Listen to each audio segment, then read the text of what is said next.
Okay, guys, so let's start. It's 2:30. Okay. So just I wanna tell you, as I told you last time, I'm gonna give a lecture in the beginning. This lecture is substitute for Monday lecture. So there is no lecture on Monday. Is that okay? And Monday you also you have, if you don't finish the lab today, you have to come on Monday to finish the lab. If you finish today's lab, you don't need to come Monday. Is that okay?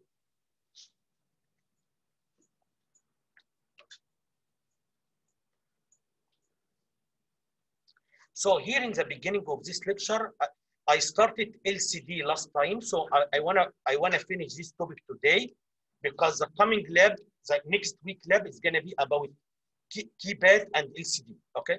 So let me finish this topic first, and then after that I'm gonna start chapter 4, as I told you before. Okay. I didn't, as you know, I didn't finish chapter 3 yet. I'm gonna come back to 3, but I wanna finish part of 4 because we need it in the lab. Okay. So let me explain what I told you last time.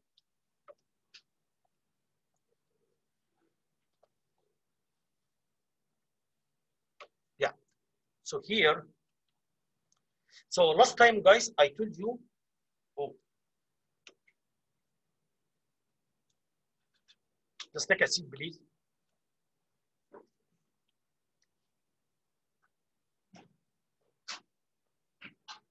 Okay, guys. So I'm gonna repeat what I said before you come. Number one, as I told you today, I'm gonna teach a lecture in the beginning. This lecture is a substitute for Monday lecture. Okay, Monday there is no lecture. Okay, and then today, if you finish the lab today, you don't need to come Monday. Okay, but if you, so we're gonna have a lab today and Monday.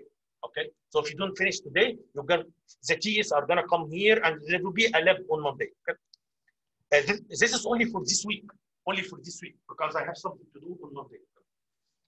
So as also I want to finish the LCD today. I started the LCD last time because next week lab is going to be about the keypad and LCD.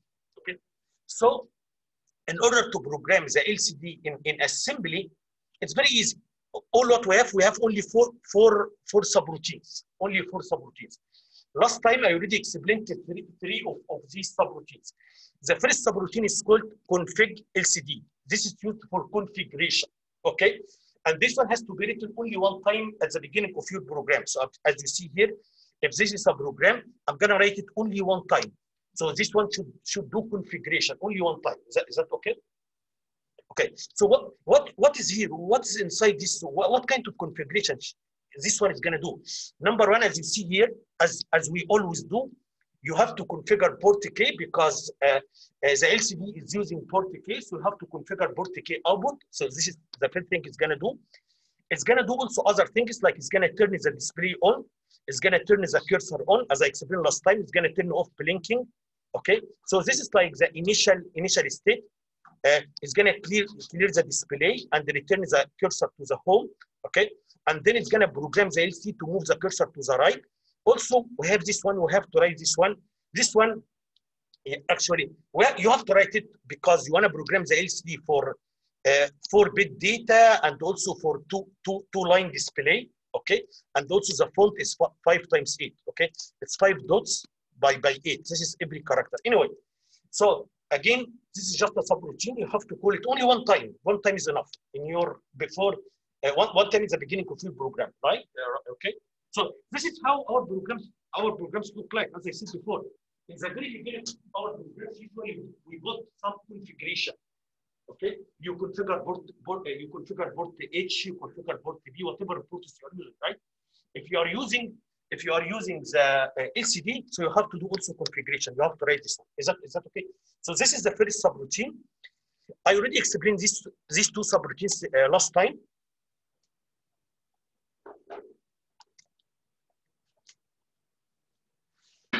Okay, take a seat, please.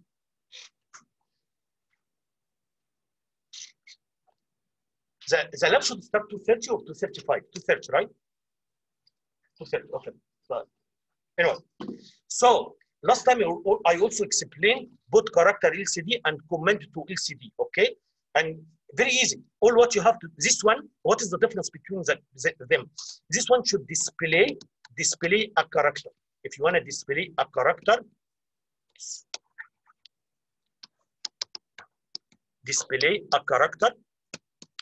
and I told you all what you have to do just before you call this subroutine, you have to put the ASCII of the character in register A, because this is how this subroutine is working.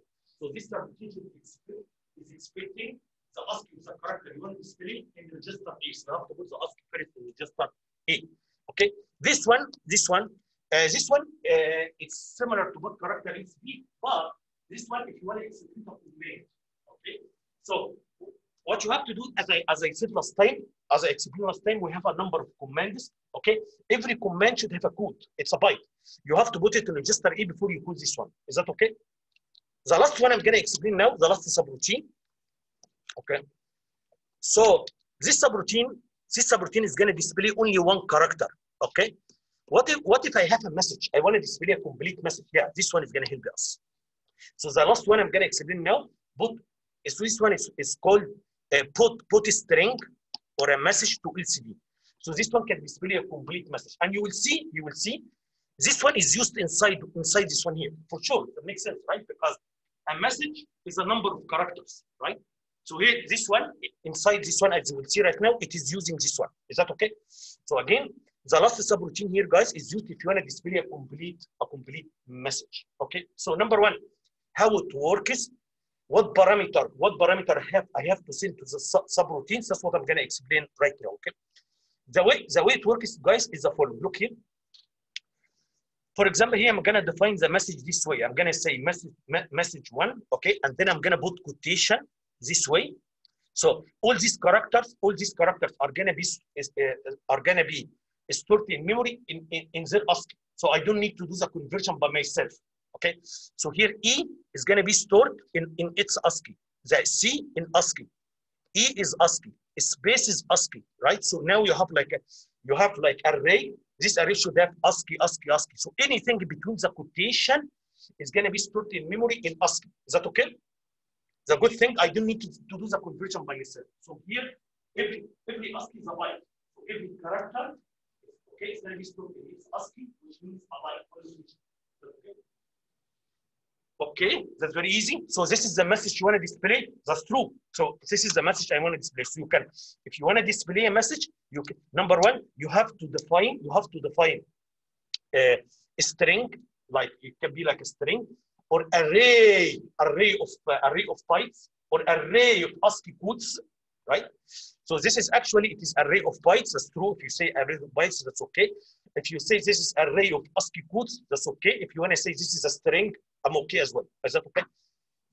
Okay. So now let's come to my question. Okay. So now I have here a subroutine. This subroutine is called put string LCD. So how I can use it? Okay. I'm going to tell you how you are going to use it. Very easy. All what you have to do, guys. Now I'm going to create. I already created an array of bytes. Okay. For example, I'm going to say ECE3130, okay, and so on. So here it's an array of bytes, okay. Again, everyone is stored, as I told you, everyone is stored in ASCII. Is that okay? All what you have to do, guys, just to give me the beginning address in register X. So the beginning address, okay, put it in register X and then call this subroutine. Is that okay? So what this subroutine is gonna do is starting. So before I do this one, all what I have to do, the beginning address has to be in register X. That's it. So this one is going to X is here. I'm going to take whatever is there, I'm going to send to the LCD, increment text. Okay? I'm going to take this one, send to LCD, increment text. Take this one, send to LCD. That's good. This is exactly what this function is going to do. Okay? But there is something missing here. So what is missing? Okay? You give me the beginning. You didn't tell me where I have to stop. You didn't give me the end. You understand what I'm saying? Yes, you get me the beginning. So I'm going to start. You're going to put the beginning and this is X. So I'm going to start from here. Display. But where I have to stop, you didn't tell me, right? we are gonna use the delimiter. I think I explained before what is delimiter. So here we are gonna use the delimiter. So what happens here, this array is gonna display until it finds the delimiter. So what is the delimiter? The delimiter is number 0. So it's gonna start from X, it's gonna display until it finds number 0. Is that okay? That's why if you see what I did here, guys, I'm gonna put number 0 here because this is a delimiter. Is that clear? Okay. So let me summarize what I said, guys. We have a function or subroutine. This subroutine can display a message, a complete message. All what you have to do is just to put the beginning address. For example, this is the beginning address. Put the beginning address in X and then call the function. Okay, the function is gonna display until it finds a 0. Is that okay, guys?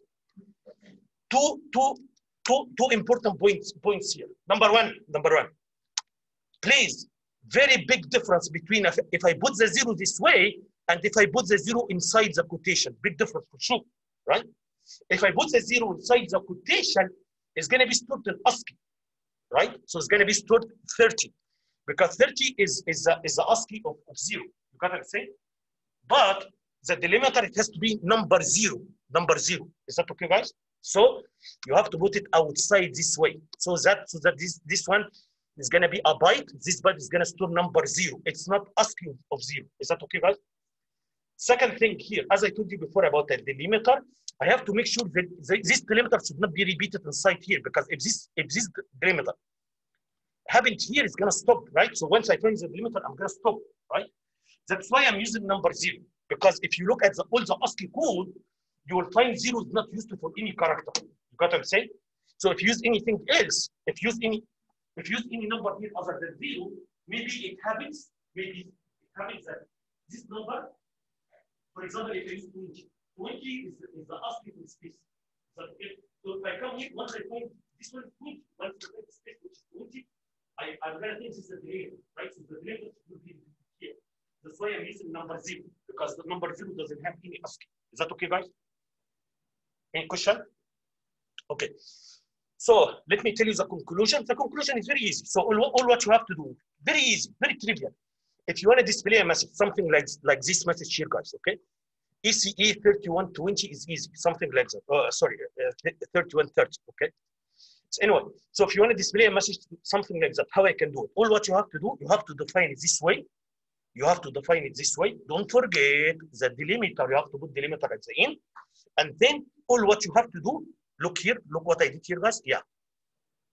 All what you have to do, you have to put the beginning address in register X. Okay, and then call the subroutine. That's it. Very trivial, very easy. Right? That's it. Okay? Because this subroutine is programmed. This is programmed to start from X, display until it hits 0. That's it. Is that okay? So give me the beginning and then the delimiter is the end. Okay. So now I'm going to explain how this subroutine is programmed. So I'm going to explain how it is programmed. Okay. So if you see here what I did, guys, number 1, here I'm going to read location pointed by X. So I'm going to read a byte. Remember this one, I explained this one before. This one like 2 instructions, like load accumulator A, 0, X, and then increment X. Is that okay? So this is like two instructions as I explained before, okay? So number 1, I'm gonna read the byte pointed by X. I'm gonna put it in register A. That's okay, is that right? So X is here. All what I'm gonna do, I'm gonna read this byte. I'm gonna put it in register A. Is that okay? Now, there are 2 cases. If this byte is a delimiter, I'm gonna leave. I'm done. Is that okay? If it is not a delimiter, so I have to display. That's exactly what I did. Look here, guys. So now I'm gonna say if it is equal to 0, branch of equal. So if it is equal to 0, I'm gonna come to done. So I'm done. So here I'm gonna return. Okay. So for sure, in the beginning, I wanna push A, then I'm gonna pull A. Okay. Okay. So here I explained this one before. I explained it before.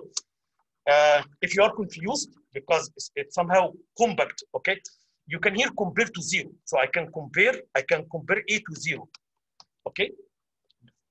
I read 1 byte. So now I'm going to compare it to the delimiter, which is the 0. Okay. Actually, you don't need this one as I explained to you before, because if this number is 0, Okay, so this instruction is gonna update the zero flag. It's gonna put one in the zero flag, and this one is gonna look at the zero flag. Okay, so let me summarize what I did here, guys. Number one, this instruction. I'm gonna read a byte pointed by x, and then I'm gonna increment x. I increment x for next time, next time. Okay. So here, and if it is 0, 0, so I'm done. So this is the delimiter. I'm done. If it is not 0, so this I'm gonna call boot character LCD. That's what I told you. I told you I'm gonna use this one. Okay, and it's already the character is in A. So just to call it. So just I'm gonna call this one, because before I call this one, I have to put the ASCII in A. Is that okay? And then I'm gonna go back to next here. Okay. So here I'm gonna keep looping this way. The only way to get outside from this loop, so to get out of this loop, the only way is to find element with 0. Is that okay? Anyway, okay, guys, any question? Is that clear? How can we use? I'm gonna show you a program right now. Okay, so these are all the 4 functions we have in assembly. Okay, just you need to know how can we use them. That's it. Okay. So here, I want to do something like that, guys. I want to display something like that. Okay, I want to put here a message, and then I'm going to put here a message. So all what you have to do, you have to define the message here, as I said. You can call it any name. So here I decided to call it message 1, message 2, but you can call it any name. Okay, and then you created an array of bytes. Every byte should have the ASCII character, and then I put the delimiter at the end. This one. Is that okay? Okay, and then the program is here. See what I did, guys. Number one, you have to do configuration for the LCD. You cannot use it if you don't configure it. So one time is enough. So every time you use the LCD, you have to do this one. Is that okay? Then once I do the configuration, okay, where is the cursor? The cursor is here, because this is what's actually here inside. So if you look. What I wrote here is the configuration. So this one you are gonna return is a cursor to the home position. So in the very big, once you call the configuration, the cursor is here. So if you write something, I'm gonna start writing from here because the cursor is here, right? And then using these two instructions, I'm gonna write message 1. I'm gonna write message 1 here. Is that okay? Okay. And then after that, I have this is another point here. Look here, guys. If in order to go to next line, you have to use a command. I think I explained this command. Last time. So this command should move the cursor to here. So here I have to move the cursor to here so that I display the second message starting from here. Is that okay, guys? I want to tell you something important. Okay. Don't think. This is the first line. I told you the first line is 16 character. Okay. If you write, and now I wrote 16. Do you think it's gonna go here by itself? The answer is no. You got what I'm saying? So don't think. Once you write it 16, it's gonna go to this line by itself. No, that's why I display one message, and then I go to comment to move the cursor here, and then I'm gonna write the second message. Is that okay? Any question? Okay, guys, that's it. Okay, you don't need to keep writing. Once you write it one time, it's gonna stay there for until you turn the bar off. You got what I'm saying? So I don't need to repeat the process. So that's why the program is not needed. That's why there is no loop. Once you write, that's it. Okay. Any questions? That's easy, right? Anyway, so now, yeah. I was doing this one just for fun. You can do a lot of fun. You can do a lot of interesting things using the LCD. Like you can do something like rotating text. If you have a text, you can make it rotating. Because you know why it's interesting to do some kind of rotating text. Because all what you have only 16. You have 16 characters. What if you have a big message? So you can make it rotating. I think you can see it somewhere, right? So in some, you can see something like rotating in some stores. You can put something on a store and they put a message, something like that. Anyway, so you can do something like that. What I did here, I was just playing, so I did something like flashing LED. So here, what I did, I displayed a message, okay, this way, as I explained. And then all what I did here, you can see, I'm gonna turn the LCD on, then I'm gonna wait some time, and then I'm gonna turn it off, and then I'm gonna wait some time. So it's gonna be flashing. So I wrote two messages, these two messages, guys, and then I want to make like flashing. So all what I'm gonna do, okay, I'm gonna turn the LCD on and then turn it off, turn on, turn off. That's it. Okay. Maybe I want to. It's nothing here is new. Just I did it for fun. Maybe I want to show the video as well quickly.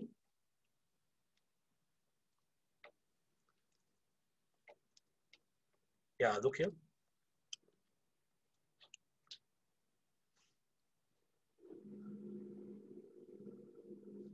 Yeah, for sure you can control the speed. The way I did it, I think it was 200 milliseconds. So on for 200, off for 200, on for 200. Okay. Okay. Anyway, so now, so let me summarize what I said, guys. Very simple. All what I said, very easy.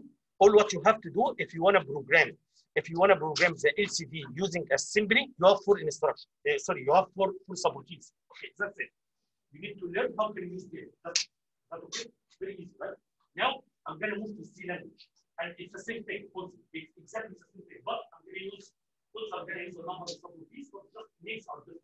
Almost the same. Okay. So now let's move to C language.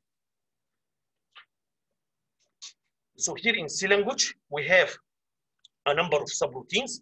I'm going to explain this subroutine. So let's start with the first one, LCD initialization. So again, you can tell from the name. So this one should be done for initialization. Okay. So the first one here, LCD underscore initialization. Okay. So this one exactly similar to this one, just to use different names. Yes, you have to use only one time to do initialization. Is that okay? So if you see the program here, yeah, the program here, I have to use only one time to do all the time. Okay. Every time you want to use LCD, you have to call this function to do initialization. Is that okay? Very easy, right? This is the first one. Let's see what other subroutines I have. I have another one. It's called set LCD address. Okay. This one is used if you want to put the cursor anywhere. So for example, this is 16 character, so you can put the cursor here. If you want to start writing from here, put the cursor here. If you want to write from here, you put the cursor here. Put the cursor here. Okay. So you can put the cursor anywhere. Okay. So the way you can do it, guys, you can just call this subroutine. You can call this subroutine, and then if I want to put the cursor here, I'm gonna send this number here as argument. Okay. So I'm gonna paste this one. Okay.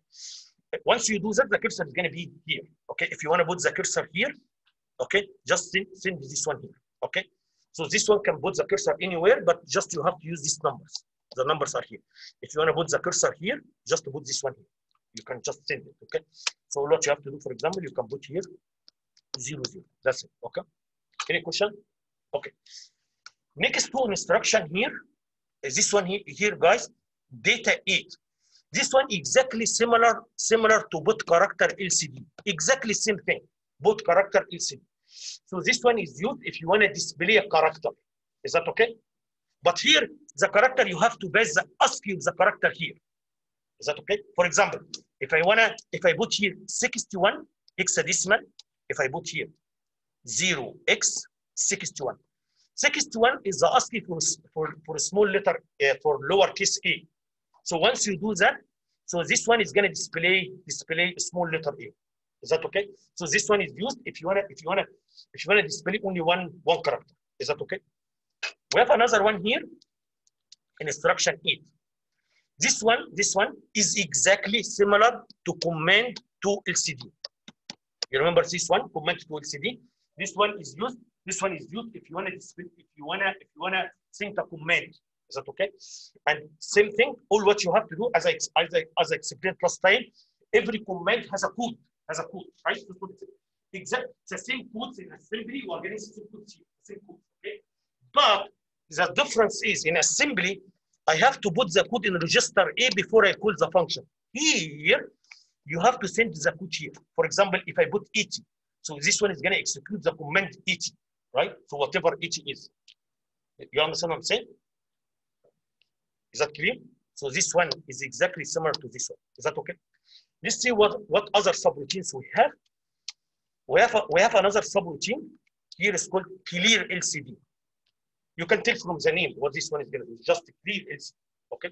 Again, if you want to clear LCD, it's easy. You can just use this one. That's very easy. Or I taught last time a command to clear LCD. So you have to see what is the code. So I can use this one as well. But you have to see what is the code. What is the code to clear LCD and just put the code here. That's what I explained last time. So you can use this one or you can just use this one. This is easy. Is that okay? So what else we have here? What else we have? We have hexadecimal to LCD. Okay. So what this one is going to do, this one, all what you can give me here, a hexadecimal number, which is means number from 0 to 15. Give me hexadecimal number, and I'm going to display it on the LCD. Don't give me ASCII. This one, don't give me ASCII. This one is expecting a hexadecimal number. So what this one is going to do actually is going to take hexadecimal number from you. It's going to convert it to ASCII, and then it's going to display it. You get what I'm saying? So actually, this one is going to do two things. Number one, it's going to convert the number to ASCII. Number two, it's going to use something like that to display the character. Is that okay?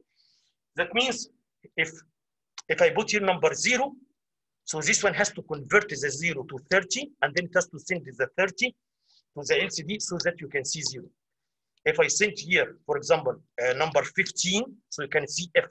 15 is F, right? And so on. If you send number 10, 10 is A, and so on. Okay, guys? Anyway, so last, I explained this one before, convert hexadecimal to ASCII, so it's not new. The last one, which is actually the most important one, okay, this one, type underscore LCD, okay? This one is similar to boot string LCD. Okay, guys? So this one is exactly similar to boot string LCD. So this one is used if you want to display a complete message. That's it, okay? So now I'm going to choose the program. Any question? So let me go through them again quickly, and then I'm going to show a program, and then that's it for the LCD. Number one, LCD initialization is similar to the configuration we did in assembly. You have to use it one time in your program to do the initialization. Number two, this one, using this one, you can put the cursor anywhere. Once I put the cursor somewhere, if I put the cursor here and write, you are going to write from here. Okay? So always when you write to the LCD, you write at the location of the cursor. Okay? So this one is used if you want to display a character. This one is used if you want to send a command and you have to use that tool. Okay? Clear LCD. Okay? Last one, which is the important one. This one is like boot string LCD. This one is used if you want to display a complete message. Okay, I'm going to show a program now. Very easy, very, very easy, right? So I'm going to show a program here. I want to display this message in the first line, and I want to display this message in the second line. Okay? Line and line. Okay, so let's see how can we do it. Okay. Number one, guys, you have to define the way you know what I did here asterisk here. So this is a pointer. This is something like a pointer for array of characters. So you have array of characters, okay, and this is a pointer for it. So I can here you can use any name Q1 and Q1 and Q2. This can be any name. But here you have to use a character and you have to use asterisk because here you define a point. Okay. Anyway, all the time you have to do it this way. So you don't need to know the details or too much of it. All the time you are going to use this way. You can just change the message. You can write any message. Okay. And then here, so here I created array of characters. I created another array of characters. Is that okay? And then number one, I'm going to do initialization. This is number one. Is that okay? Number two. If you want, I want to put the cursor somewhere. So here I decided to put the cursor at the location 1. So if you see here, so I'm going to start writing from here, not here, because I put 1. That's what I want to do. Okay, so I'm going to put the cursor here. So I want to start writing from here. Okay. So, okay. And then once I put the cursor there, so now I'm going to write the first message. Okay. How can you write the first message? Very easy. You can use the function type underscore LCD, and then you can take Q1, you put send to Q1 this way. That's it. Very easy, right? So once you do that, so starting, I put the cursor here. So starting from here, you are gonna write the first message. You don't need delimiter, or all these things are done internally by the C language, so you don't need to worry about it. Okay. And then now, so I'm done with the first message. Now I want to do the second message, right? For sure, in order to write the second message, again, I have to put the cursor here. I have to put the cursor right before I write, because the cursor now is here. After I use the cursor is here. So if I write, I'm going to write from here. Okay? So here I'm going to move the cursor to here, and then I'm going to write this. Okay. See, save LCD address, and then I'm going to put this number 41. If you see where is 41, 41 is here. So now I'm going to move the cursor here. Once I move the cursor here, now I'm going to write the second message. Very easy, right? Anyway, yeah.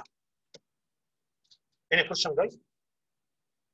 Okay, again, you have the board. You have all these programs. Very easy. All what you are using, very easy. Why it's very easy? Because all what you are using just is subroutine. We have 5, 6 subroutines. Okay, you need to learn how can we use them. So it's very tricky. Okay, any question? Any question, guys? So what I did so far, guys, I finished the LCD and the keypad. Next week lab is gonna be about how can you use the keypad and LCD. Okay, next week. Okay. Now, as I told you, I'm gonna leave now chapter 3. Now I'm gonna move to chapter 4. For sure, I didn't finish anything. I'm gonna come back to 3, okay? But I wanna teach something in chapter 4 for 2 reasons. I'm gonna start teaching interrupters for 2 reasons. Number 1, I think you may need it. Most of you may need it in projects. Number 2, because the lab after we finish LCD and keypad, the next lab is going to be about interrupts. So as I told you, I want to teach what I need for labs first. Is that okay? So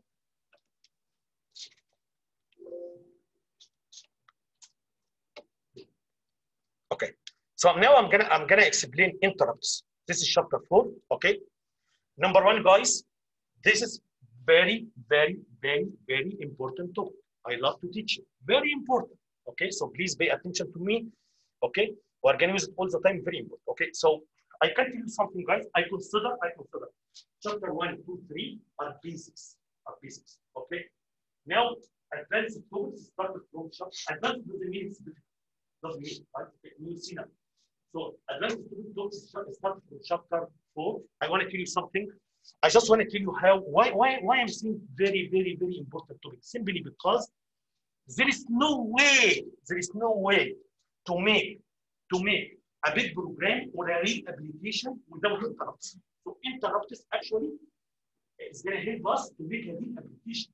You can say you will understand more when I teach, but without interrupts we cannot make a real application. Okay, I'm going to teach what is interrupts. Okay, so here first I'm going to teach what is interrupt. Number 2, I'm going to explain how can we program it. Okay, and then we have different sources of interrupts. Interrupts can come from different sources. Okay, here in this chapter, I'm going to explain only 2 sources. One source is called IRQ, the other one is called RTR. Okay, and in next chapter, I'm going to teach chapter 5. I'm going to teach 8 other sources. We have many sources can make interrupts. Okay, so in this chapter, I'm going to focus only on 2. In next chapter, so we have many. We have maybe 20 sources, something like that. Is that okay? But the good thing is, that's why if you learn how can you program one, all of them almost the same. That's why look, I put here the programming here. So the programming I put it in the beginning because the way you are gonna program interrupts here is gonna be the same for. If you learn how can you program interrupts for one source, it's the same thing for other sources. So now let me give you details. Okay. Number 1, you are keep repeating interrupts. So what do you mean by interrupts? What this means? Okay, this is the best definition you can find for interrupts. Look at this definition. An interrupt is an event. So it is an event that requests the CPU to suspend the program execution briefly and run a subroutine called interrupt service subroutine or routine, ISR. Look at the input. What are the keywords here? The keyword is number 1, there should be an event. For sure, I'm going to explain what is event.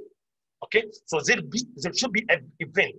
Okay, the CPU is going to respond to this event. How? By suspending the program and executing a subroutine. Okay, very important words. For sure, the details are coming, but for now, interrupt means event. What is event is coming, but there should be event. And because of this event, the CPU has to respond to this event. How it is respond? It's going to suspend the program, execute a subroutine related to this event, and then it's going to go back to resume the program again. Is that okay? Okay. I'm going to give you the details for now. Okay. Look here, guys. Actually, look here. I told you before, after we execute one instruction, microprocessor is going to go execute next instruction. That's what you are expecting, right? That's true. But this is if there are no interrupts. So what you learn or what you are expecting after you execute move, I'm gonna come here. After execute this one, I'm gonna come here. After execute this one, I'm gonna come here. So I'm gonna execute them one by one. Is that okay? That's what you learn. Okay. This is not the reality. Okay. What is the reality? The reality is, look here, guys. After we execute one instruction, okay, if there is an interrupt request, microprocessor is gonna go to respond to this request by executing a subroutine, and then it's gonna come back to execute this one. So microprocessor, after executing every instruction, is not gonna go to next instruction directly. Okay, just go that if there are no interrupts. You got what I'm saying? So this is how it is. So after executing one instruction, microprocessor can go to next one if there are no interrupt. That's why we call it interrupt. Okay?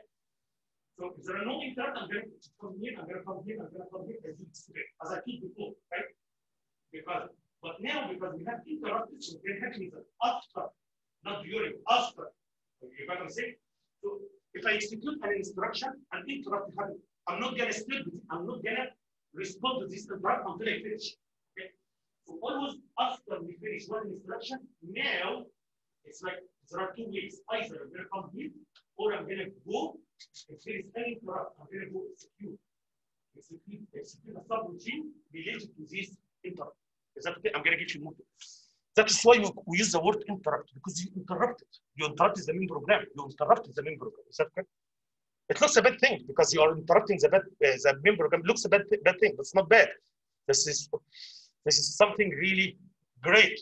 Okay, I'm going to give you more details for now. Okay, so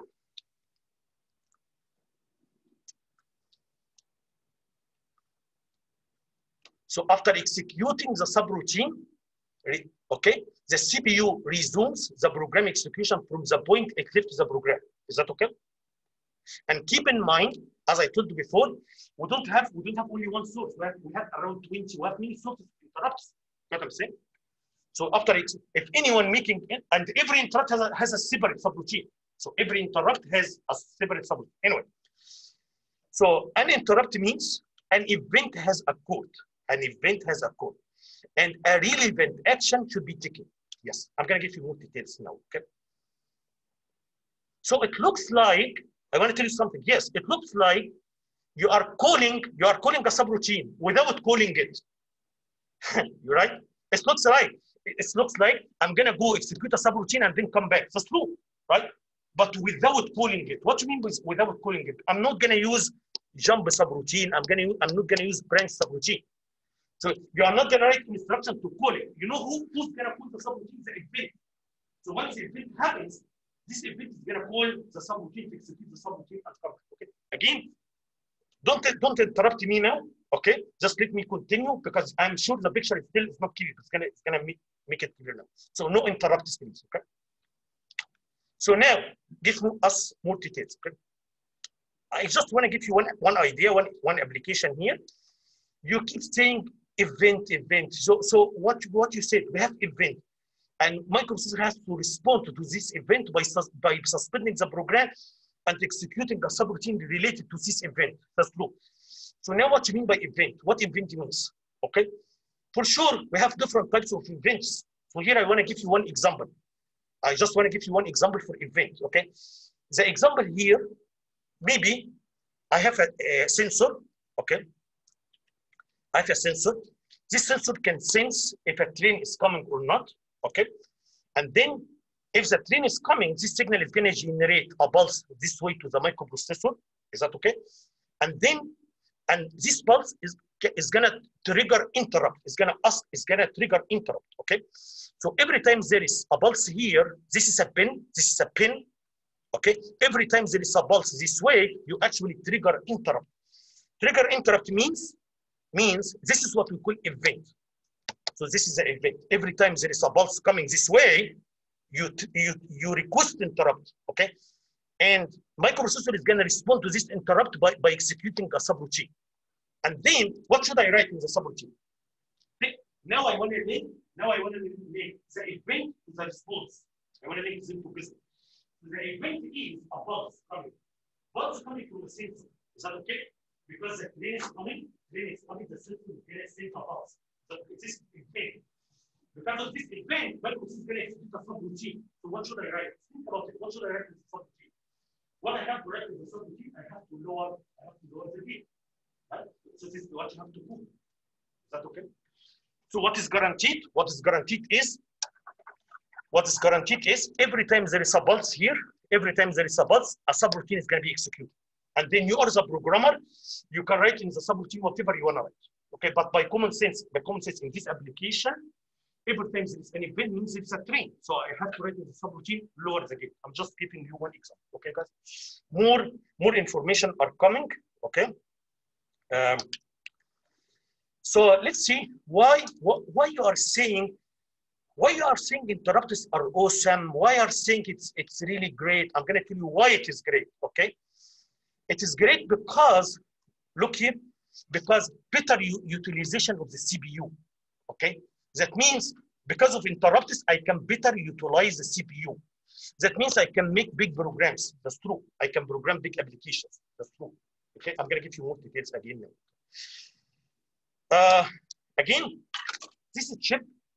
It's powerful. It can do a lot of things. By the way, this one can do a lot of things, right? And interrupt should help this chip to do a lot of things. So I'm going to give you more details now. So let's give you one example on something we did before, and it was not the best thing to do. Okay.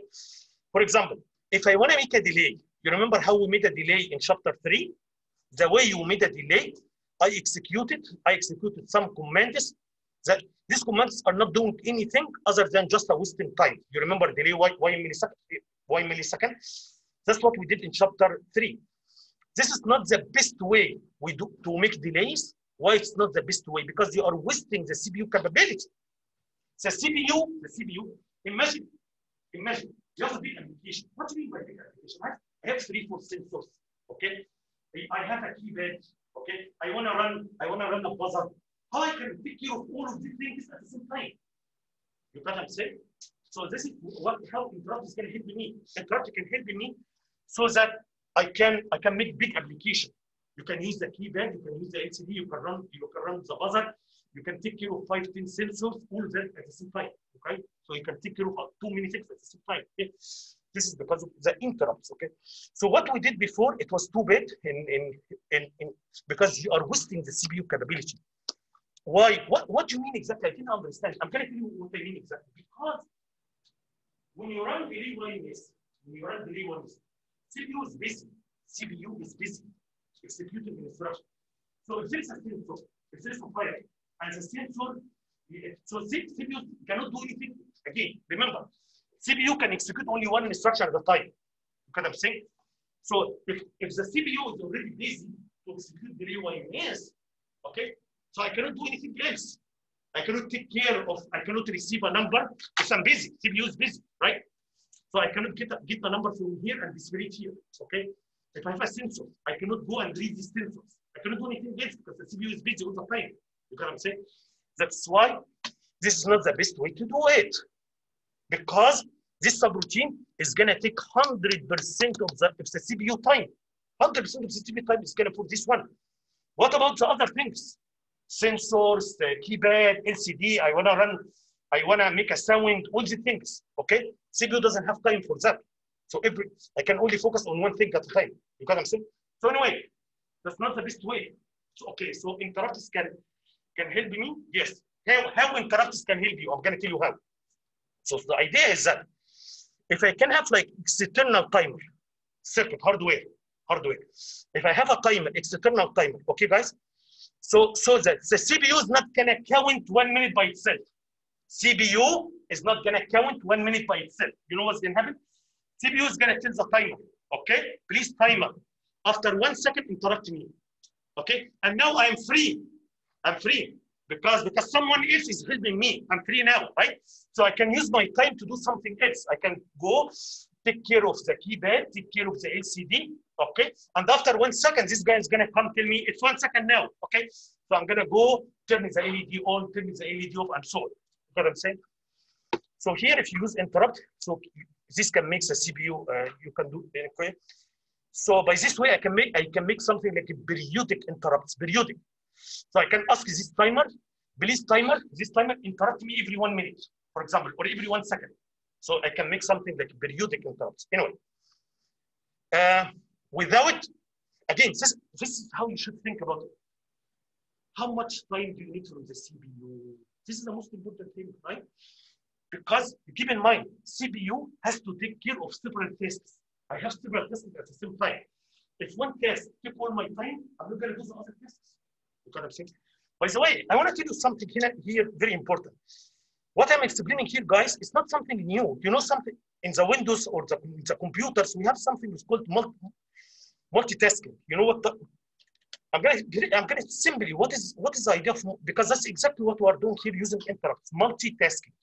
So what is the idea of multitasking? We already do in the Windows. So the Windows or it's doing multitasking. It means I can run several programs. So here I can run a song. I can use a Word, okay? I can use Java program. I can use Code Warrior. All of them are working at the same time. That's what we call multitasking, right? You know how it works? How the computer can run 4 or 5 programs at the same time? Okay, I'm going to tell you the idea quickly because we use the same concept here in interrupts, right? The surprise is, okay, again, I'm talking about the basic computing. I'm not talking about something multi-tool, something advanced. I'm talking about the basic idea. The basic idea is that, okay, the surprise is, how can you run 4 or 5 programs at the same time, okay? The surprise is, CPU can only run, as you know, CPU can only run one command at a time.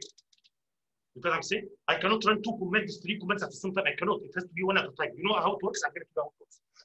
What happens, I'm going to go to this song. I'm going to run this song for a short period of time. So here I'm going to give it like time slot. Okay? And then only one is on at a time. This is how it is. So the CPU can only take care of one at a time. So the CPU is going to go here, run a song, and then for a certain time, and then it's going to go to the Word, give it some time slot, and then it's going to come here, run here for some time, and then come here for some time, and then repeat again. Is that okay? So at any time, we're only running one program at a time, right? So I'm going to use this one, for example, 1 millisecond, then 1 millisecond, 1 millisecond. So at a time, we do it. Okay? That means, so I should feel that the song is on and off.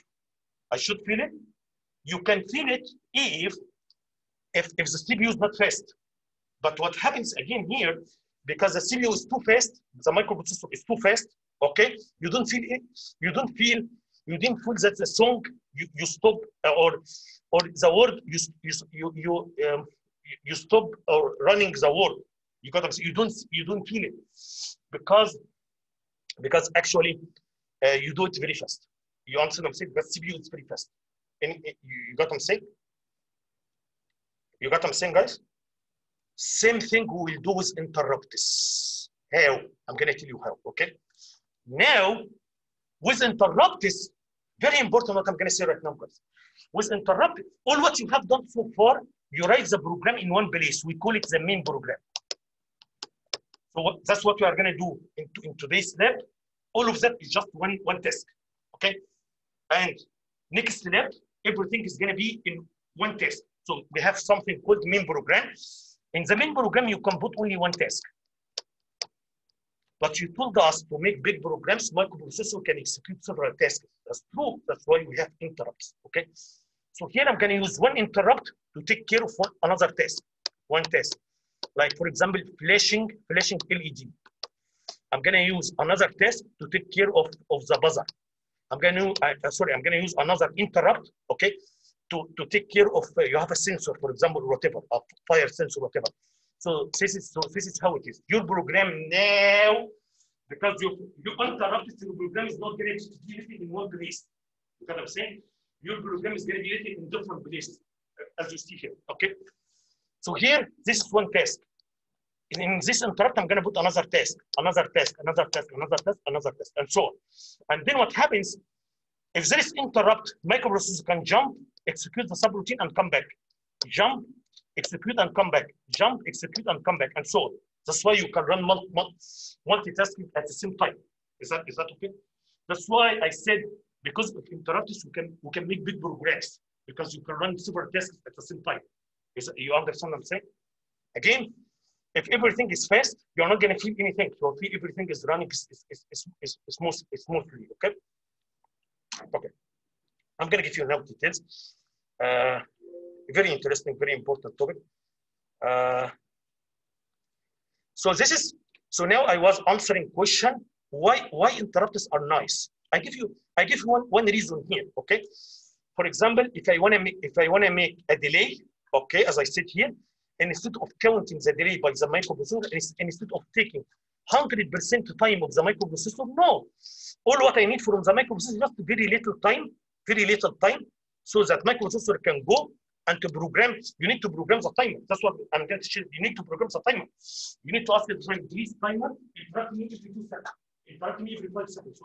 So I need just very little time just to go and to program. That's it. Then I can go and take care of something else. Okay. Anyway, so I'm going to teach you this one timer. So the timer, as I told you in this chapter, I'm going to teach you two interrupt sources. Okay. One is called RTI. RTI is the timer. So the timer is here. So this one can make periodic interrupts. I'm going to teach you. Okay? But for now, not for now. Okay. Let's see what else. So here I was explaining. I'm trying to convince you, or I want you to understand very well why interrupts are awesome, why they are very important. I'm giving you example here. Okay. For example, in chapter 3, we did this flashing. Okay, to do flashing, CPU has to turn LED on. CPU has to count for 1 second. CPU has to turn LED off. CPU has to count for 1 second. CPU has to go back. So CPU is busy 100% of the time. Can I do another test? No, you cannot do another test because already CPU is busy 100% of the time in this test. That's without interrupts. I'm saying without interrupts. But with interrupts, I can do something else. What I can do, guys, now, I'm just giving you example.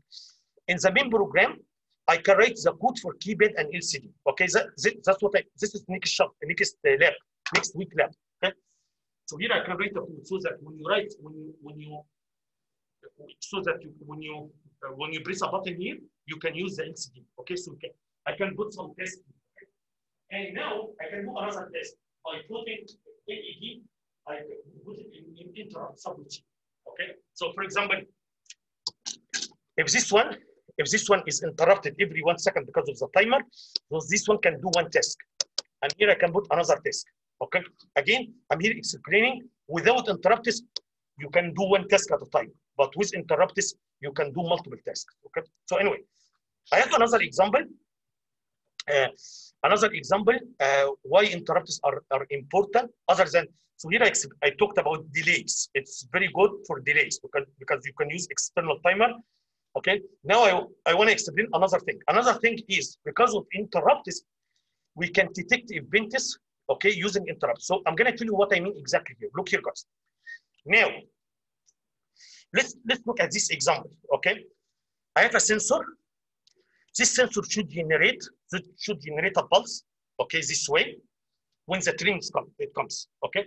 If I don't use interrupts, okay, you know what I have to do? I have to do something we call it bowling. Pooling means I have to continuously check this bit.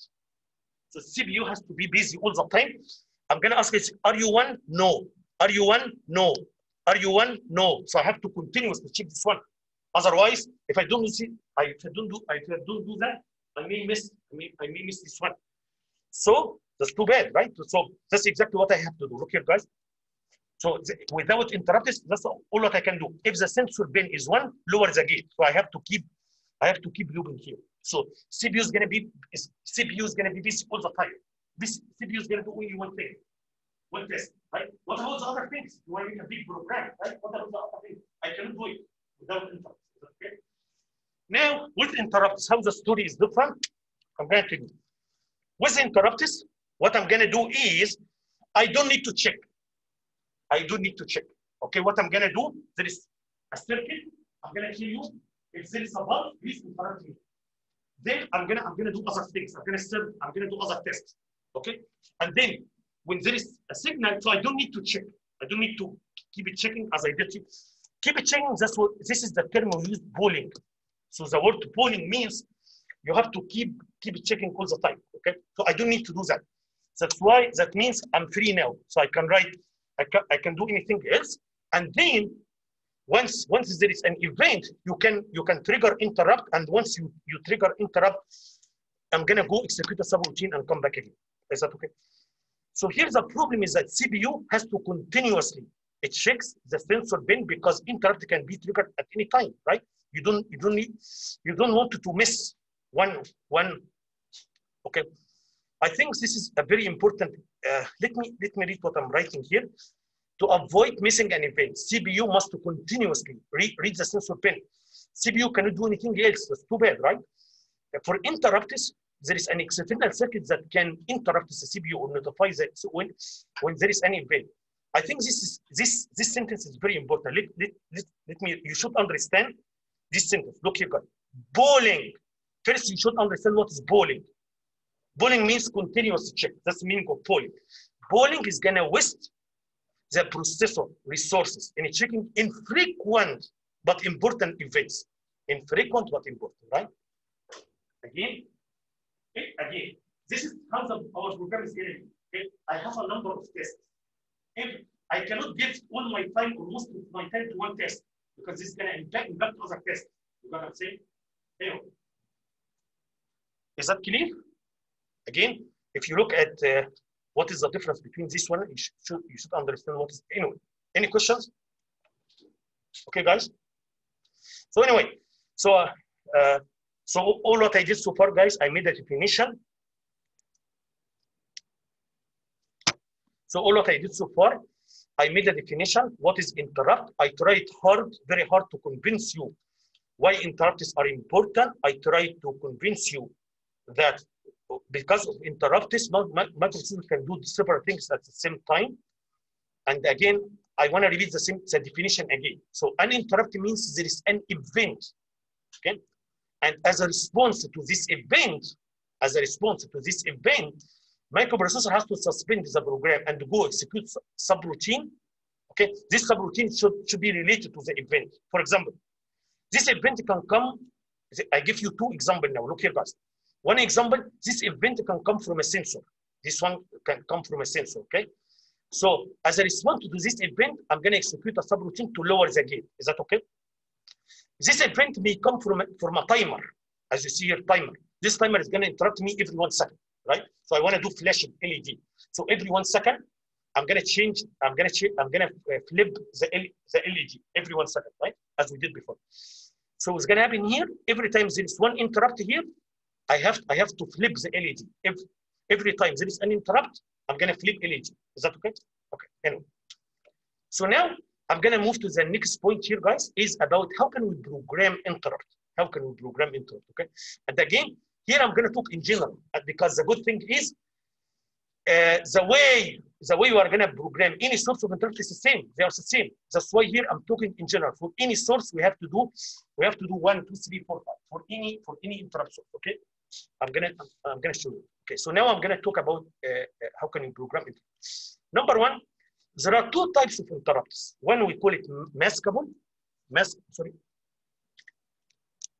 interrupts, and some interrupts we call it non-maskable interrupts. Okay, what the word maskable means? Maskable means I can disable. I can disable. That's the meaning of the word maskable. So maskable means this interrupt can be disabled. Okay, non-maskable means this interrupt cannot be disabled.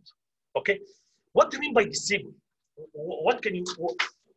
What you mean? What you mean interrupt is enabled and interrupt is disabled? What do you mean? I'm going to tell you what I mean. Okay, again. What is interrupt? Interrupt means when there is event, okay, I'm going to execute a subroutine. This is interrupt. Event, and then I'm going to execute the subroutine as a response to this is interrupt. Pretty simple, right? So, okay, so if the interrupt is enabled, this is if the interrupt is enabled. So if the interrupt is enabled, every time there is event, I'm going to execute the subroutine. Is that okay? But if the interrupt is disabled, you disable the interrupt. What it means? It means even if there is event, I'm not going to execute the subroutine. Is that okay? Because you disable this interrupt, you disable it, right? Anyway, so any interrupt source, again, I put these are different sources. So one source can come from the timer, one source can come from serial communication, from analog to digital circuit, so many different sources. Okay? So you can enable or disable the interrupt. So if the interrupt is enabled, that means every time there is an event, I'm gonna run the subroutine. Is that okay, guys? Disable means if there is an interrupt, I'm not gonna run the subroutine. I'm not gonna respond to you. Is that okay? There is a term we use all the time. Look here, guys. We use the term just in case you hear it from me, or I'm gonna use it actually all the time. We use the term you serve the interrupt. Okay? The word serve the interrupt means you execute the subroutine. So when I say when there is interrupt, I'm going to serve the interrupt. Serve means I'm going to execute its subroutine. Is that okay? So what I was explaining here, guys, we have two types of interrupts. And One type we call it maskable. Maskable means you can enable or you can disable. And I explained what I mean by enable and disable. The other kind of interrupts we call it non-maskable. You cannot disable. Okay. Actually, all the interrupts are maskable. All of them, except maybe 2 or 3, very small number are non-maskable. That's why I'm gonna focus only on maskable because all of them are maskable. Non-maskable here is like reset. You cannot disable reset, right? So reset has to work all the time. So anyway, so I'm not gonna teach you these ones because these ones are used for a very specific. They are not general. They are very few. So, but all the interrupts are maskable. That's why I'm gonna focus on this one. Is that okay? So let me tell you the conclusion, guys. Most of them, again, number one, we have different sources of interrupts. Source interrupt coming from the timer, interrupt coming from analog to digital, coming from serial communication, and so on. Okay, different sources of interrupt. Every source, okay, you can enable or disable. You can enable or disable. If it is enabled, that means if this source is going to make event, I'm going to respond. I'm going to stir this interrupt, which means I'm going to execute the subroutine if it is enabled. If it is disabled, I'm going to ignore you. So even if you interrupt me, I'm not going to execute the subroutine. Is that okay? So now the next question is, how can I enable or disable interrupt source? That's what I'm going to answer me. Okay? Is that okay, guys? So now I'm going to teach. If you have interrupt, how can you enable or disable interrupts? Okay, look here, guys. We have 2 levels of interrupt enabling capability. Again, 2 levels. Okay, I'm going to tell you what I mean by 2 levels. Okay, so we have 2 levels. What are these 2 levels? Number 1, you remember the CCR flag register. In the flag register, there was one flag, we call it I flag. I told you I'm going to use this I flag later. Okay, so this I flag here, okay, this one is used if you want to disable all interrupts. Okay, guys, so I'm going to tell you how it works. So here, the idea is that if you put here, if you set the flag, you actually disable all interrupts. So if I put one here, guys, if I set this flag, if I put one here, okay, how can you put one here? You can use this instruction, okay, to put one here, or you can use OR this way. So if you put one here, guys, all interrupts are disabled. that okay? All interrupts are disabled if you put 1. Is that okay? Okay. Number 2, if you put here 0, if you put 0, okay?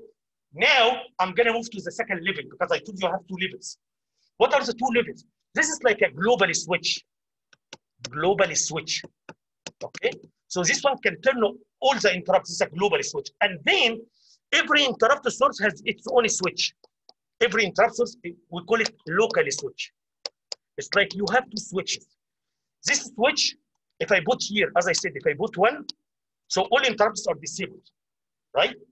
It's done. I'm not gonna look at the local switch. However, if I put here 0, it doesn't mean all of them are enabled. What it means, I need to go to check the local switch. Every interrupt source has its own local. This one is local. This one is local. So here, if I put 0, so I'm gonna look at this source.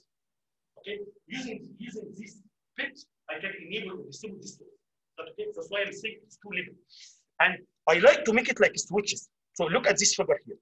Here, look here. This is interrupt source. This is another interrupt source. This is interrupt source. This is interrupt source. Okay, guys. In order to enable this interrupt, the circuit has to be closed. So the circuit has to be closed here. Okay. To close the circuit, these switches are open.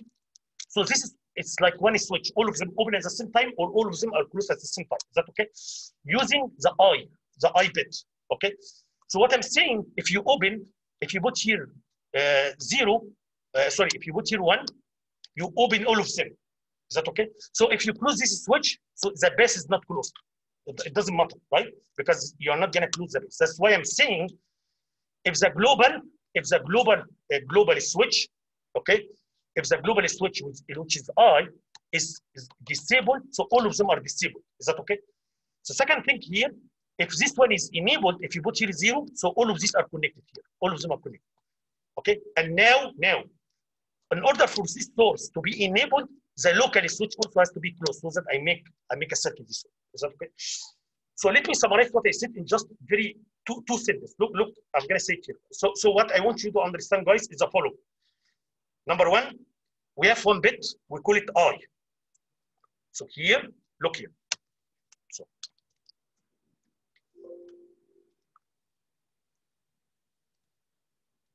okay, look here, guys. So here we have 1 bit, we call it I. Okay, and also every interrupt source has 1 bit. So this one has bit, this one has bit, 1 bit. Is that okay? Now look how it works. Number 1, if the global interrupt mask flag, which is I, if I is disabled, all interrupts are disabled. I'm not gonna look at this one because this is a master. Is that okay? So if this one is disabled, all of them are disabled. Is that okay? Number 2, if this one is enabled, okay, so now I'm gonna look at this switch. Okay, so if you enable this source, this source is enabled. If you disable, this one is disabled. Is that okay, guys? Is that clear? Is that clear? What I mean by 2 level here. One is a global. Okay, I think this sentence is very important. Any questions? Okay, guys. So let's come to programming now, because this part is about programming.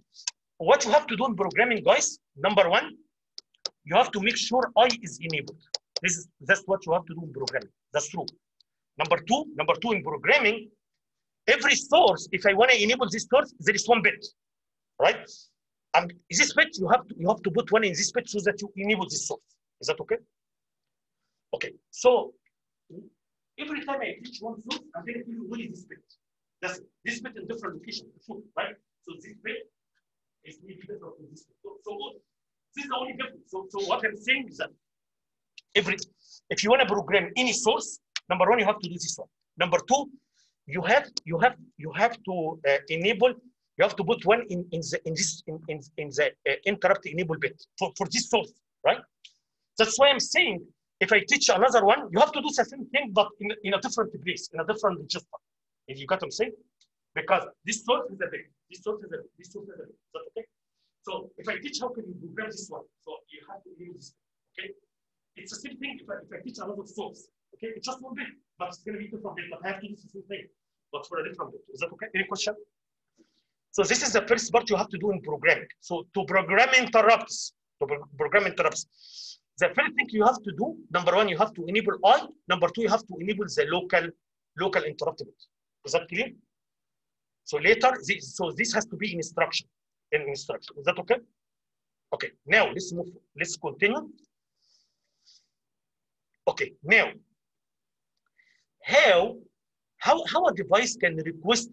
How can the CPU can know if there is a request or if you are request interrupt? Okay. How it can know? So here, what I'm explaining here, guys, look here. So here I have a device. So this is interrupt source. So every device here is one interrupt source, right? So this one is a source. This is another source. This is another source. Is that okay? So the question is that how this one is going to interrupt? How the CPU can know this one is interrupt or not? Is that okay? Now I'm going to tell you how. The very simple idea. Look at the idea. Every interrupt source has one bit. This bit is called interrupt flag bit. Okay. Then, if this source wanna trigger request interrupt, so this source has to put one here in this bit. CPU. Once the CPU can see that there is a one here, that means someone is asking for is interrupting me. You know what I'm saying? I'm gonna get you. I'm gonna make an analogy here. Okay. If you wanna interrupt me, what would you do? Raise your hand, right? Raise your hand. Yeah. So once I see you are raising your hands, you are interrupting me. Exactly the same thing here. Exactly the same thing. Okay. But in a different way. So here, if a device want to request interrupt, it has to put one here. Once the CPU see there is one here, that means this device is requesting interrupt. Is that okay? So if this device is enabled, if you enable the interrupts from this device, I'm gonna respond to this interrupt. I'm gonna serve the interrupt by executing the subroutine. This one has a subroutine different from this subroutine, different from everyone has a different subroutine. Is that okay? Look here, guys. Look what happens. Number one, it works this way. When this device, so there is one bit. We call every interrupt source, there is one bit. We call interrupt flag bit. Okay. If a device wanna request interrupt, so this device has to write one here. Okay. After the CPU, after I serve the interrupt, after I execute the subroutine, the CPU has to go and write 0 here to cancel the interrupt. You got what I'm saying? That's what you have to write in your code. So let me say it again, guys. Here. Okay. Let me put this again. There is one bit.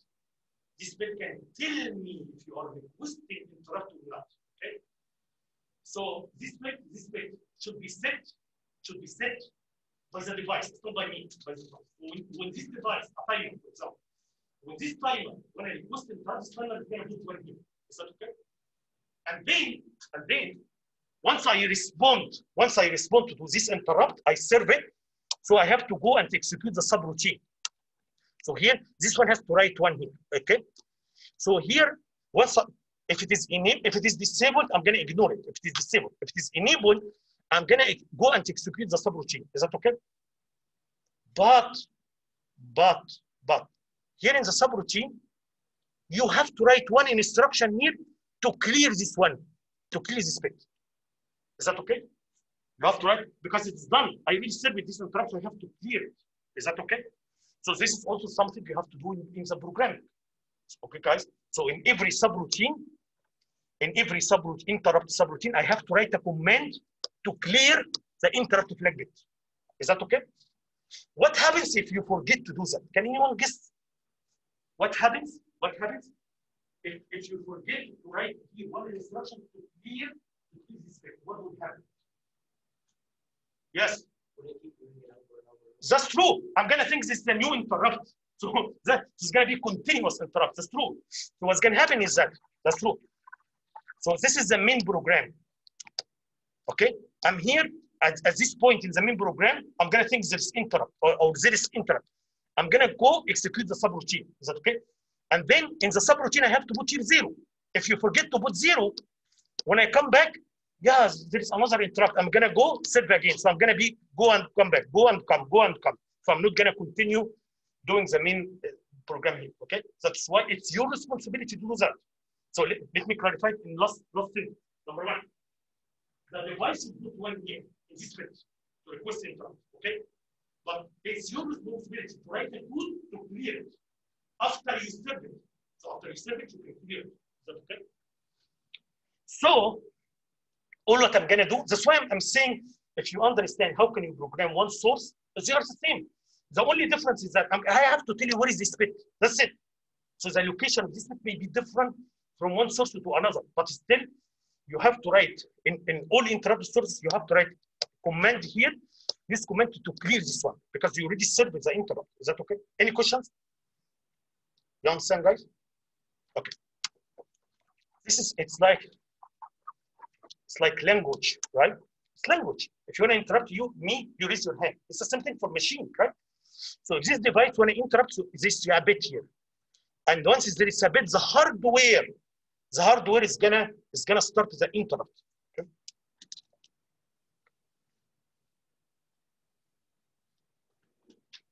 Okay. Interrupt flag bit. So you have to clear it. Okay. So what else I have here? I'm gonna tell you what else I have. Okay. Look here, guys. I told you guys.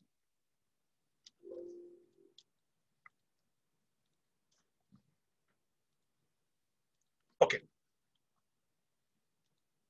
I told you guys, I have here interrupt subroutine. So this is ISR for source 1, interrupt subroutine for source 2, interrupt subroutine for source 3, and so on. So we have different sources, right? So every source has a subroutine. If I have interrupt from this source, I'm going to execute this one and then come back. If I have interrupt from this source, I'm going to go execute and come back, and so on. Is that okay?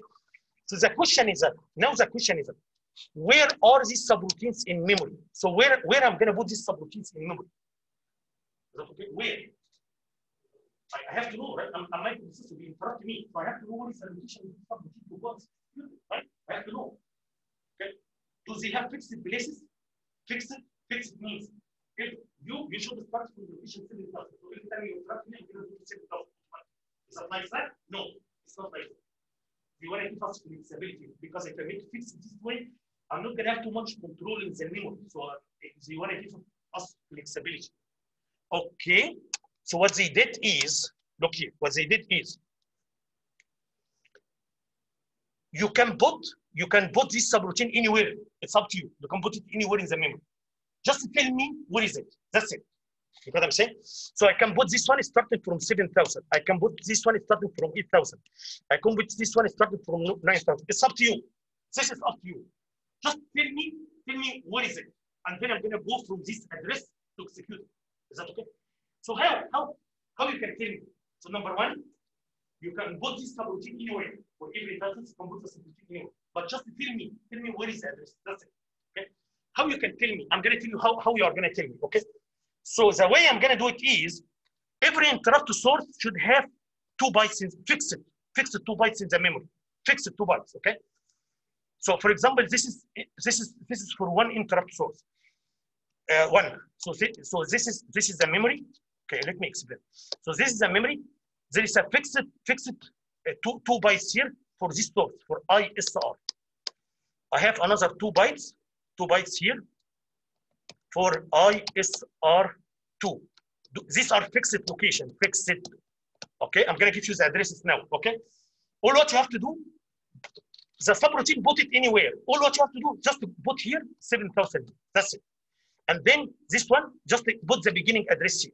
Okay, and then IS3, put the beginning address here. Okay, what's gonna happen if you interrupt me? I'm gonna go to this location to get the beginning address. This is also something you have to do in the programming. So in the programming, you have to put the beginning address here. Is that okay? So I'm gonna give you multi this now. Just give me 1 minute, but I want to finish just this part, just 1 minute. So I'm gonna tell you now. Look here, guys. That's what I'm explaining. Look here, guys. For example, I have this interrupt subroutine. This interrupt subroutine should start from this location. This is the beginning, right? This interrupt subroutine has a fixed 2 bytes. Fixed. They are fixed. FF2, FF3. So every time I receive interrupt from IRQ, okay, I'm gonna come to this location. These are fixed, and then you have to put, all what you have to do is, you can put the subroutine anywhere in the memory. It's up to you. I give you freedom. Put it anywhere.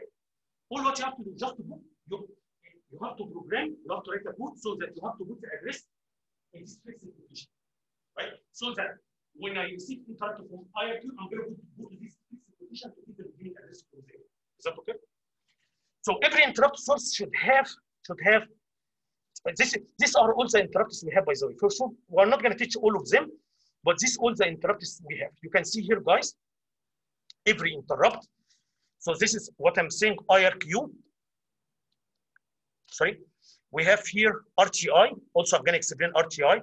In chapter 5, I'm going to explain we have timer. Okay, so we have several things here. You can see here, guys, every interrupt source should have 2 bytes. You can see these are increased by 2. So here it's decremented by 2. So as I told you, so this location is fixed. So here IRQ should have 2 this byte and next byte, 2 bytes fixed. They are fixed, right? So all what I have to do, guys, is that if I receive interrupt from timer channel 0, all what I'm gonna do, I'm gonna go to this location. I'm gonna get the address from there, and this is the address of your subroutine, the beginning of the subroutine. Is that okay? So when you write a program, when you write a code, you have to. This is one of the things you have to do when you program interrupts. You have to tell me where is your subroutine. So the way you are gonna do it, as follow. We are gonna do something like that, guys. So I'm gonna say. So if this is the name, we're gonna do something like that. If this is the name of your subroutine, I'm gonna say in the very beginning of your program, I'm gonna say org ff2, because ff2 is for IRQ. ff2 is the IRQ. Okay, and then I'm gonna write. This is the name of the subroutine, and as I told you before, when you use the name of the subroutine, this name is gonna be replaced by address. So what this sentence is gonna do, or this instruction is gonna do, I'm gonna write the beginning address in this location. Is that okay, guys? Okay, I'm not gonna teach anything more. Okay, but I just in 2 minutes I want to summarize what I said about programming. Okay, look here, guys. What I said. In order to program interrupt, there are some steps you have to do. Is that okay? So there are some comments you have to write. The good thing is, once you know how to program one, okay, all of them are the same. Okay, but maybe this one has the bit in this location, this one has another bit, but they are the same, right? So what should I do so far based on what I explained? Number one, let me just go here. Number one, you have to enable all the interrupts I. So this is, you have to write something like that, CLI, because CLI is going to enable all interrupts. I think it's already written in your code. In the very beginning of your code, it's written. I want to tell you something. If you disable interrupts, you know what's going to happen? Your computer is going to lose communication with the board, because your computer your laptop is communicating with the board using interrupts. So if you disable interrupts, it's going to give you error. I cannot communicate with the board. You got what I'm saying? Anyway, so here, number one, you have to enable all interrupts. Okay, using this one in your program. Number two, you have. I'm gonna. Every interruption should have 1 bit. Every interrupt should have 1 bit to enable or disable. So all what you have to do in this bit, you have to write 1 to enable it. This is step number 2. Now I finished enabling. So to enable interrupts, I have to do 2 things. So I have to write 2 comments this way. Okay. Number three. Also, there is something called interrupt flag bit. This is a flag. You know what we call it flag? Because it's a flag. It's gonna tell me, it's like a flag. It's gonna tell me if there is interrupt or not, right? So here, the device is gonna put 1 here to request the interrupt. Inside the subroutine, you have to write a command to put 0 here, to clear it, because I already saved this interrupt. Okay. What else I have? Oh yeah, and also you have to do this one as well. Okay, all what you have to do, guys, just to put the beginning address, put it in this location. Okay, all the difference from one interrupt source to another, you have to use different addresses here, guys. So for example, if I want to program IRQ, so I have to use this number, because this number for IRQ. Okay, so all what I have to do, as you see here, I'm using FF2, and this is the name of the subroutine. Okay, Name of the subroutine is going to be replaced by address. So I'm going to write this address in this location. If you program RTI, as I'm going to teach, you have to use this number. So because this location is for RTI. So that's what I'm saying. All of them are the same. The only difference is that you're going to use just different numbers. Is that okay? If you want to program this one, I'm going to use this number. That's it. Okay. But for any interrupt source, you have to do this step. Because if you don't do this step, how I can know? How I can know what is the location of your interrupt subroutine? My system cannot know, right? Anyway. So I'm going to continue this topic Wednesday, because as I told you, there's no lecture on Monday, or I already taught Monday's lecture, okay? So I wanna talk quickly about this lab. So in this lab, the idea of this lab is I wanna run one of 3 tasks. So here I'm assuming I have 3 tasks. Okay, let me talk about the tasks quickly. So the first task here, okay. So your program can run one of 3 tasks. One task here is flashing LED. Okay, and already we did it, like flashing LED. So it's the LED flashing, right? But what is the time for the flashing? Is that 1 minute, 2 minutes? What is the time? The time, you should get the time from PH4. So here I'm going to use three switches, right? I'm going to use 3 switches to give you the time for the flashing. Okay, you have to get this, like you have 3 bits. Okay, these 3 bits can give you like a binary number. So if you have 3 bits, so here PH6 to reach what? Let me see. 4 to 6. Okay, so these are 3 bits. Yeah, 4. PH4. So PH4 to, so here 3 switches. Is that okay? Using this 3 switches, you can get a number from 0, 0, 0 all the way to 1, 1, 1. Is that okay? So what this number means? This is the amount of flashing in seconds. Is that okay? So this is number 7. So that means I want to do flashing 7 seconds. So I'm going to turn it to 7 seconds. I'm going to turn it on for 7 seconds, off for 7 seconds. Okay. If it is number 1, so it's going to be 1 second. You got what I'm saying? So you can change the speed of the flashing by changing this switch. Is that okay? How can you do that? Is it difficult? No, it's not difficult. Think about it. All what you have to do, guys, is that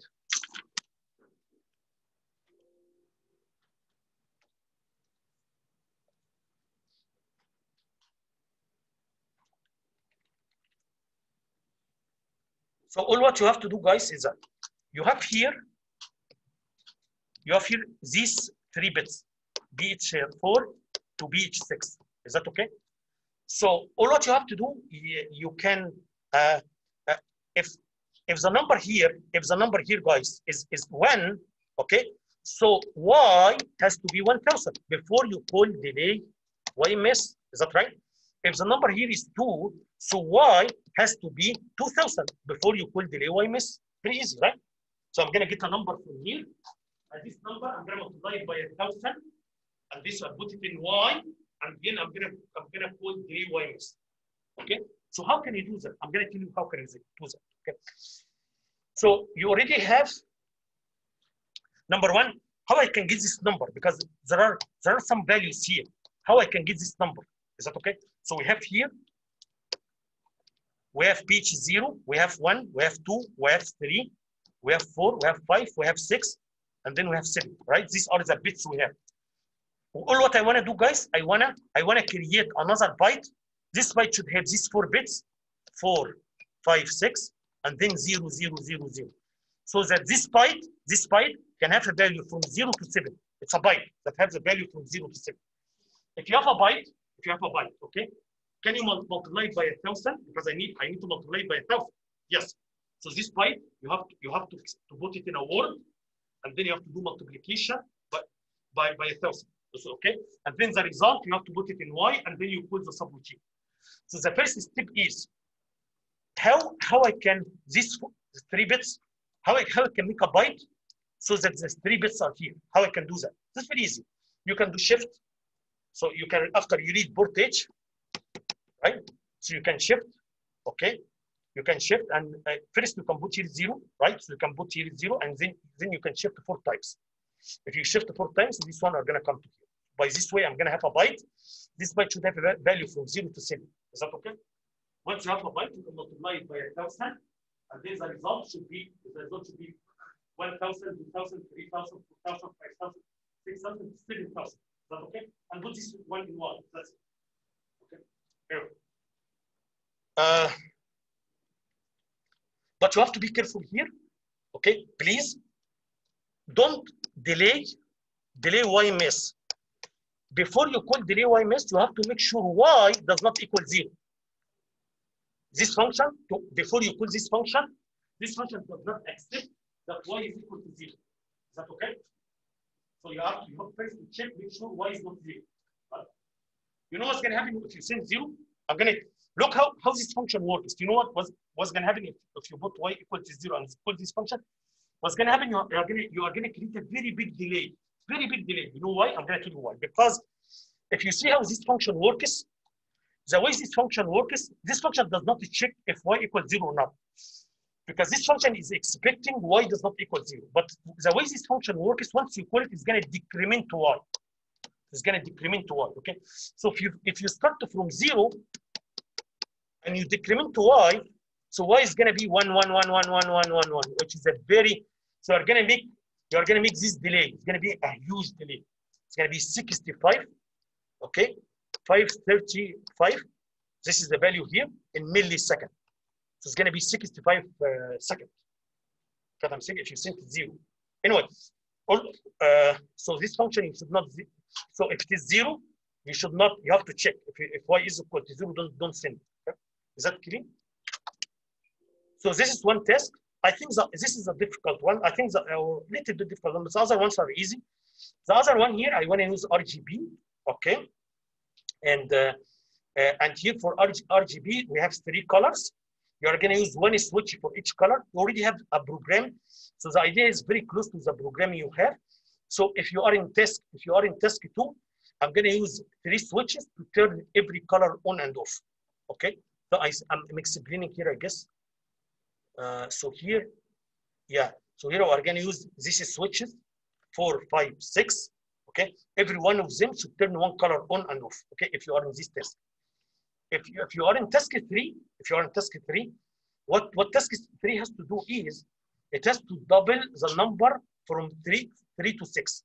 So the number from 3 to 6, whatever the number is there, it has to double it and it has to display it in the LEDs. Okay. So for example, I give you an example. If the number from 3 to 6 is 0, 0, 0, so LED should show 0, 0, 0. If this number is 1, if this 1, 1, 1, which is 15, so the LEDs, you double it. So 15 should be 30, which is 0, 1, 1, 1, okay? So the way you have to do it is very easy. You just get the number, double the number, and send it to port B. So that's easy, okay? So here also, I'm gonna use one switch number 7. I'm gonna use this switch for on and off for the whole system. I'm gonna tell you how it works here, guys. Again, let me say it here. Number 1, you have 3 tests, right? You should run one test at a time, okay? And also I have one switch to turn everything off or on, which is BH7. So I have one switch. So if this switch is off, nothing is going to be run. Okay, so all the tests are off. Nothing should run. Okay, this is number 1. Number 2, if the system is enabled, if you enable the system, now I'm gonna use PH0 to run task 1. If you connect PH0, I'm gonna run task 1. If you connect PH1, I'm gonna run task 2. PH2 for task 3. Okay. So that's why I'm giving you like a pseudo code. You don't need to use this pseudo code if you have a better idea. But this pseudo code can give you some idea how the structure of the program should look like. Look how it looks like, guys, here. This is the beginning of your program. Number 1, I'm gonna check PH7. If PH7 is connected, that means the system is off. So I have to come back to begin. So I'm not gonna come here. I'm not gonna execute any instruction. I'm not gonna execute any test because the system is off. That's what I'm saying. So here I'm gonna change this one. If this one is connected, so I'm going to do it here. I'm not going to come here because the system is off. If the system is on, I'm going to come here. Okay. The first thing I have to see, I'm going to check each zero. If each zero is connected, that means you are asking to run task one. So I'm going to jump into task one. If each one is connected, so I'm going to jump into task two. If each two is connected, I'm going to jump into task three. Is that okay? So here, it's very easy. All what you have to do, just you have to check if this bit is connected, if this switch is connected or not. So, okay. And then once I come to task one, okay, so I have to execute task one, but then you have to go to the beginning again to check again, because you may switch from task one to another task. So all the time, after you execute task one, you have to go to the beginning again to check again. Is that okay? And then same thing, if I go to task two, I'm going to execute it, and then I'm going to go to the beginning to check again. If I'm still in task two, I'm going to come to here again. And then I'm going to the beginning to check again. Then I'm going to come here and so on. Same thing for task three. Is that okay, guys? My advice to you is the following. Look here. Again, I like this is my philosophy, or this is what I like. Okay. Again, make something very simple, make sure it's working, and then complicate it. If you make it too complicated, it doesn't work, it's going to be very difficult to find where is the error. Okay, so my advice to you, just you can run this one without putting any tasks, or okay, without putting, or you can put a very simple, you can put here, because every task can maybe a big code. Okay, what I'm saying, I just want to make sure I can jump from one task to another. I want to make sure of that. Okay, I want to make, before I put the code here in task one, and before I could put here the code in task two, before I put here the code in task three, I want to make sure this structure is working. I want to make sure if I finish the system off, nothing is going to be executed. I want to make sure if I go to for one, I'm going to go to one, and once I'm one, I can jump from one to two. Again, I have to go back and then jump to here, so you can move from one task to another. So my advice to you is the following. Look here. You can write here a very simple command to turn one LED, the first LED on, just to tell you are in task one. Is that okay? So here, write one command to turn the first LED on.